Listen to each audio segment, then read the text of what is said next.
وَإِذِ اسْتَسْقَىٰ مُوسَىٰ لِقَوْمِهِ فَقُلْنَا اضْرِب بِّعَصَاكَ الْحَجَرَ فَانفَجَرَتْ مِنْهُ 12 عَيْنًا قَدْ عَلِمَ كُلُّ أُنَاسٍ مَّشْرَبَهُمْ كُلُوا وَاشْرَبُوا مِن رِّزْقِ اللَّهِ وَلَا تَعْثَوْا فِي الْأَرْضِ مُفْسِدِينَ۔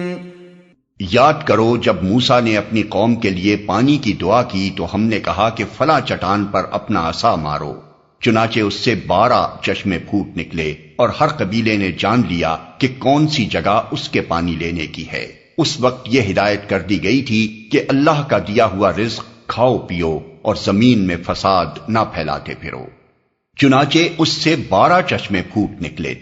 وہ چٹان اب تک جزیرہ نما سینا میں موجود ہے، سیاح اسے جا کر دیکھتے ہیں اور چشموں کے شگاف اس میں اب بھی پائے جاتے ہیں۔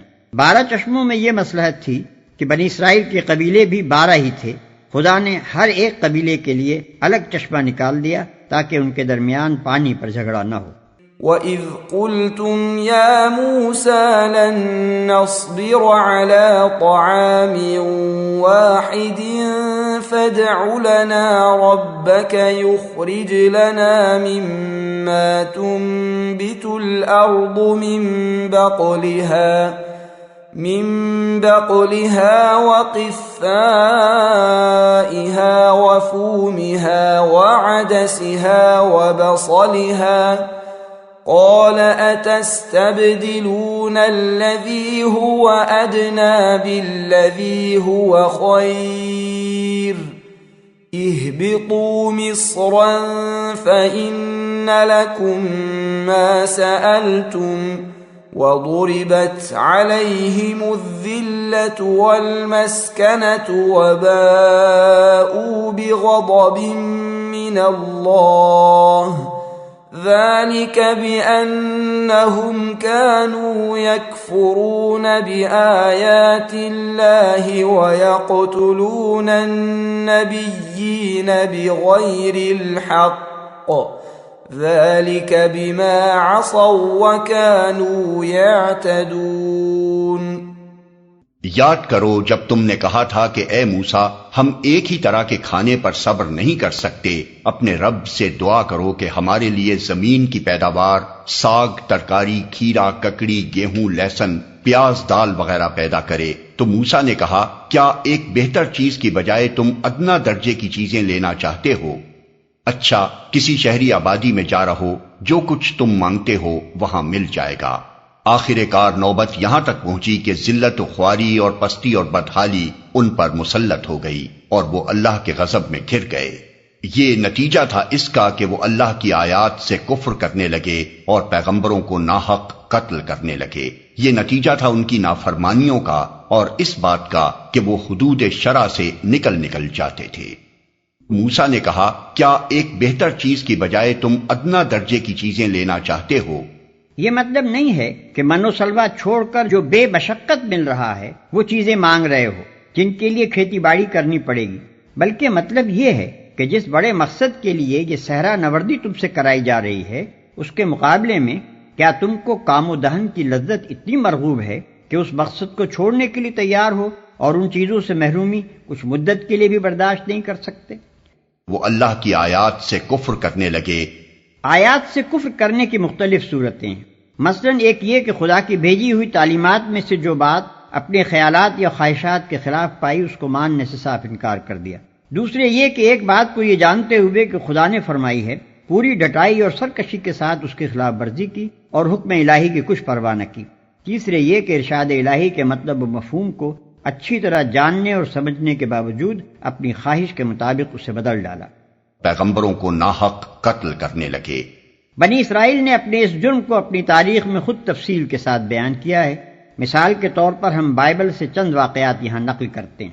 1، حضرت سلیمان علیہ السلام کے بعد جب بنی اسرائیل کی سلطنت تقسیم ہو کر 2 ریاستوں یروشلم کی دولت یہودیہ اور سامریہ کی دولت اسرائیل میں بٹ گئی تو ان میں باہم لڑائیوں کا سلسلہ شروع ہوا اور نوبت یہاں تک آئی کہ یہودیہ کی ریاست نے اپنے ہی بھائیوں کے خلاف دمشق کی ارامی سلطنت سے مدد مانگی۔ اس پر خدا کے حکم سے حنانی نبی نے یہودیہ کے فرمانروا آسا کو سخت تنبیہ کی، مگر آسا نے اس تنبیہ کو قبول کرنے کے بجائے خدا کے پیغمبر کو جیل بھیج دیا۔ 2.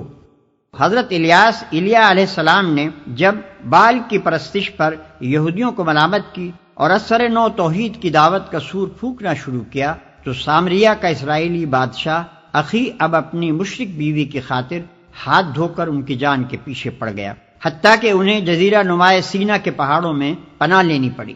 اس موقع پر جو دعا حضرت الیاس نے مانگی ہے اس کے الفاظ یہ ہیں: بنی اسرائیل نے تیرے عہد کو ترک کیا، تیرے نبیوں کو تلوار سے قتل کیا، اور ایک میں ہی اکیلا بچا ہوں، سو وہ میری جان لینے کے در پہ ہیں۔ 1 سلاطین باب 19 آیت 1-10۔ 3. ایک اور نبی حضرت میکایا کو اسی اخی اب نے حق گوئی کے جرم میں جیل بھیجا اور حکم دیا کہ اس شخص کو مصیبت کی روٹی کھلانا اور مصیبت کا پانی پلانا۔ سلاطین باب 22 آیت 26 اور 27۔ 4. پھر جب یہودیہ کی ریاست میں علانیہ بت پرستی اور بدکاری ہونے لگی اور زکریا نبی نے اس کے خلاف آواز بلند کی تو شاہ یہودا یواس کے حکم سے انہیں عین ہیکل سلیمانی میں مقدس اور قربان گاہ کے درمیان سنسار کر دیا گیا۔ 2 تواریخ باب 24 آیت 21۔ 5. اس کے بعد جب سامریہ کی اسرائیلی ریاست آشوریوں کے ہاتھوں ختم ہو چکی اور یروشلم کی یہودی ریاست کے سر پر تباہی کا طوفان تلا کھڑا تھا تو یرمیاہ نبی اپنی قوم کے زوال پر ماتم کرنے اٹھے اور کوچے کوچے انہوں نے پکارنا شروع کیا کہ سنبھل جاؤ ورنہ تمہارا انجام سامریہ سے بھی بدتر ہوگا۔ مگر قوم کی طرف سے جو جواب ملا وہ یہ تھا کہ ہر طرف سے ان پر لعنت اور پھٹکار کی بارش ہوئی، پیٹے گئے، قید کیے گئے، رسی سے باندھ کر کیچڑ بھرے حوض میں لٹکا دیے گئے تاکہ بھوک اور پیاس سے وہیں سوکھ سوکھ کر مر جائیں، اور ان پر الزام لگایا گیا کہ وہ قوم کے غدار ہیں، بیرونی دشمنوں سے ملے ہوئے ہیں۔ یرمیاہ باب 15 آیت 10، باب 18 آیت 20 اور 23، باب 20 آیت 1 اور 18، باب 36 تا باب 40۔ 6. ایک اور نبی حضرت آموس کے متعلق لکھا ہے کہ جب انہوں نے سامریہ کی اسرائیلی ریاست کو اس کی گمراہیوں اور بدکاریوں پر ٹوکا اور ان حرکات کے برے انجام سے خبردار کیا تو انہیں نوٹس دیا گیا کہ ملک سے نکل جاؤ اور باہر جا کر نبوت کرو۔ آموس باب 7 آیت 10 اور 13۔ 7. حضرت یحییٰ یوحنا علیہ السلام نے جب ان بد اخلاقیوں کے خلاف آواز اٹھائی جو یہودیہ کے فرما روا ہیرودیس کے دربار میں کھلم کھلا ہو رہی تھیں تو پہلے وہ قید کیے گئے، پھر بادشاہ نے اپنی معشوقہ کی فرمائش پر قوم کے اس صالح ترین آدمی کا سر قلم کر کے ایک تھال میں رکھ کر اس کی نظر کر دیا۔ مرقس باب 6 آیت 17 اور 29۔ 8.